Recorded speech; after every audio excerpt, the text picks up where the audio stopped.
Salut tout le monde, c'est Nathalie de nellydesign.com.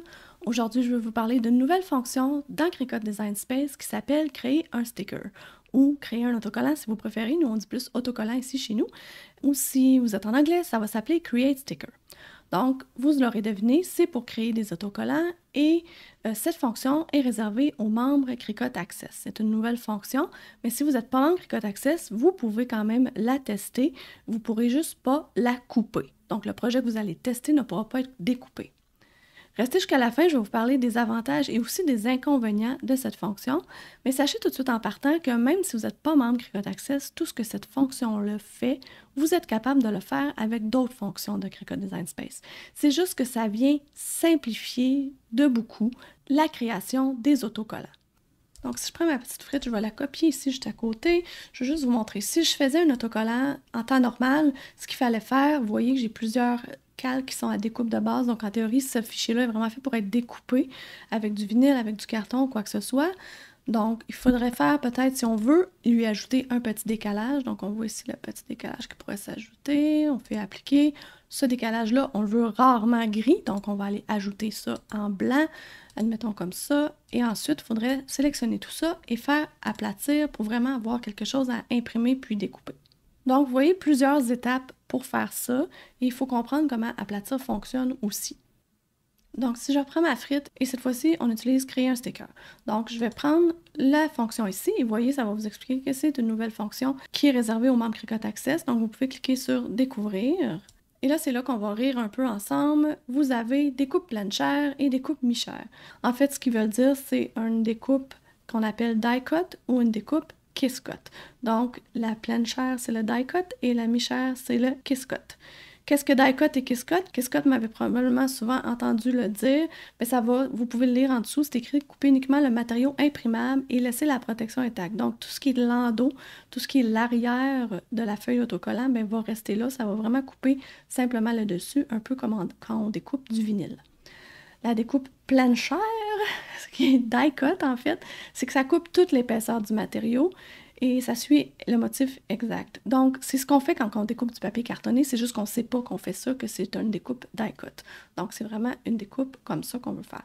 Donc, vous avez le choix tout de suite en partant de décider si vous voulez couper à travers l'endos de votre feuille d'autocollant ou simplement découper l'autocollant et garder l'endos intact. Donc, on va aller tout de suite en faisant un die cut. Je vais juste tasser ça ici parce que oui, ce menu-là, on peut le déplacer.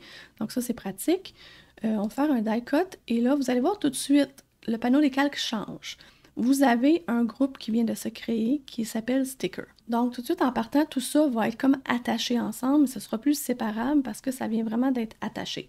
Et là, vous avez un choix de faire la bordure. Donc, si on décide d'une bordure fine, c'est vraiment l'équivalent de faire un décalage. Donc, on peut faire une bordure standard et une bordure large. Et vous pouvez même aller venir faire personnaliser et faire exactement la même chose que vous le faites dans le décalage. Donc, vraiment venir ici. Et vous pouvez aussi choisir la couleur. De base, il est blanc. Donc ça, c'est vraiment intelligent. Donc une étape de moins ici. Là, le décalage est blanc et vous pouvez vraiment choisir, sans avoir à trop réfléchir, faire une bordure fine et boum, c'est fait. Découper les formes intérieures, vous voyez qu'il est grisé ici. Je vais vous montrer tantôt ce que ça fait.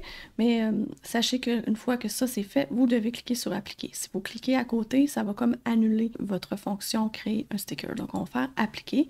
Et là, votre sticker est prêt. Vous n'avez plus besoin d'aplatir, vous n'avez pas besoin d'utiliser le décalage, donc c'est vraiment pour aller plus vite. Je mets mon petit signe ici de peace, c'est juste pour vous montrer l'option que je vous dis tantôt. Donc je retourne à une découpe die cut et je vais lui mettre une petite fine bordure. Et là, si je vous dis découper les formes intérieures et je clique dessus, bien, vous voyez que ça vient de découper à l'intérieur aussi. Donc c'est vraiment l'option de fermer ou d'ouvrir ça si vous voulez vraiment avoir la découpe au centre aussi, quand vous avez des formes fermées comme ça s'applique. Si jamais vous n'êtes pas satisfait, vous pouvez retourner dans la fonction et carrément faire back pour annuler ce que vous avez fait et tout de suite, ça ne sera plus un sticker comme ça. Allons-y avec la deuxième option, c'est-à-dire une découpe kiss cut. Donc la découpe kiss cut, c'est le même principe. Vous avez la même option, vous avez fine, standard, large, comme tantôt, donc on peut y rajouter une bordure. Là, vous voyez le petit dessin, ça va vraiment se peler de l'endos. Donc, ça ne coupe pas l'endos. Et vous pouvez aussi décider de couper les formes intérieures ou pas.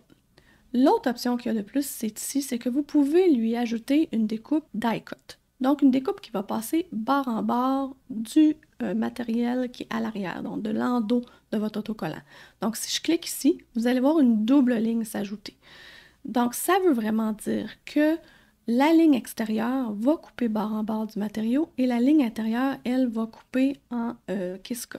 Ce que ça vous permet, et c'est vraiment génial parce que ça, c'est difficile à arriver si on essaie de le faire sans cette fonction-là. Ça va vraiment faire que la cricotte va couper barre en barre à l'extérieur. Donc, vous allez pouvoir détacher votre autocollant et le donner à plusieurs personnes, puis eux vont avoir un petit rebord pour pouvoir le décoller de son endos. Donc ça, c'est vraiment cool. Je vais finir par quelques petits inconvénients que j'ai trouvés. C'est pas grand-chose. Vous voyez, si j'ai toute cette feuille-là que je veux faire une feuille complète d'autocollant. Donc là, j'essaie de positionner ça le mieux que je peux.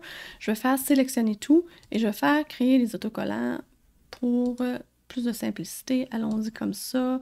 Découpe mi-chère avec une bordure peut-être standard. Donc, appliquer. Et là, vous allez voir que ma feuille d'autocollant, elle est prise ensemble parce que ça, c'est comme un gros groupe qu'on a attaché ensemble. Donc, quelques problèmes en fait. Vous voyez que j'ai un point d'exclamation qui vient d'apparaître dans mon panneau des calques. Ça veut dire que c'est trop grand. Ça rentre pas dans ma feuille 8,5, 11 ou A4. Donc, c'est soit que je le rapetisse, mais moi, je veux pas le rapetisser. J'ai déjà la grandeur que je veux. Les autocollants sont déjà de la grandeur parfaite que je veux. Donc, il faudrait que je les déplace. Donc, pour faire ça, ben, je peux venir et double-cliquer ici. Mettons, venir prendre ça, venir le mettre là. Celui-là, je pourrais l'avancer. Vous voyez qu'il faut que j'y aille tranquillement. Je sélectionne celui-là ici, on va l'avancer, sélectionner lui là. Donc, je pourrais venir les déplacer comme ça. Aussitôt que je clique à côté, le créer un sticker se refait. Donc, si vous cliquez à côté, puis vous en déplacez un, vous cliquez à côté, vous en déplacez un autre, tu sais, ça peut être long comme ça. L'autre chose, c'est que s'ils sont trop près l'un de l'autre, ben vous voyez que la bordure va se souder. Donc, si vous les faites tous en même temps, c'est important de garder une distance vraiment plus éloignée pour être sûr de ne pas avoir cette chose-là qui se passe si vraiment vous voulez garder vos autocollants individuels.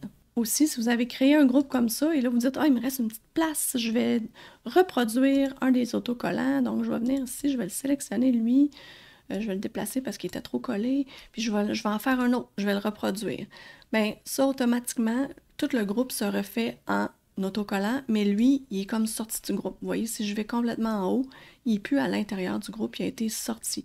C'est la même chose qui arrive pour toutes les fonctions. Si vous avez attaché ou n'importe quoi, puis vous copiez quelque chose qui est à l'intérieur d'un groupe, et il sort du groupe.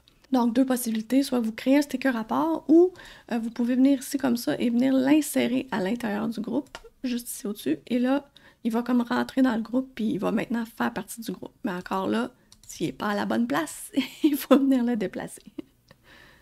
La chose que vous pouvez faire, si jamais vous voulez vraiment placer vos choses, allez dans mon profil Design Space, vous allez voir, j'ai un gabarit pour imprimer puis découper. Donc, si je clique dessus, vous pouvez le personnaliser. Ce que vous allez avoir, c'est vraiment ce petit gabarit-là qui va vous permettre de vraiment savoir comment ajuster vos autocollants à l'intérieur pour qu'une fois que vous faites créer un sticker, vous allez déjà avoir la bonne dimension pour le format lettre ou le format A4 si vous êtes en Europe. Donc, vous placez tous vos autocollants à l'intérieur de cette forme-là, vous sélectionnez tous vos autocollants et vous faites créer un sticker, ou si vous n'êtes pas membre Cricut Access, vous faites attacher, ça fait la même chose. Vous allez avoir votre feuille d'autocollant déjà bien placée et bien optimisée pour pouvoir passer à l'impression. Le lien de ce gabarit-là va être dans la description de la vidéo. C'est tout à fait gratuit, même si vous n'êtes pas membre Cricut Access, vous pouvez l'utiliser. Si vous voulez avoir plus de détails ou de visuels sur les autocollants que j'ai réalisés avec cette fonction-là, je vais vous mettre le lien vers mon blog dans la description de la vidéo pour voir plusieurs photos et des détails.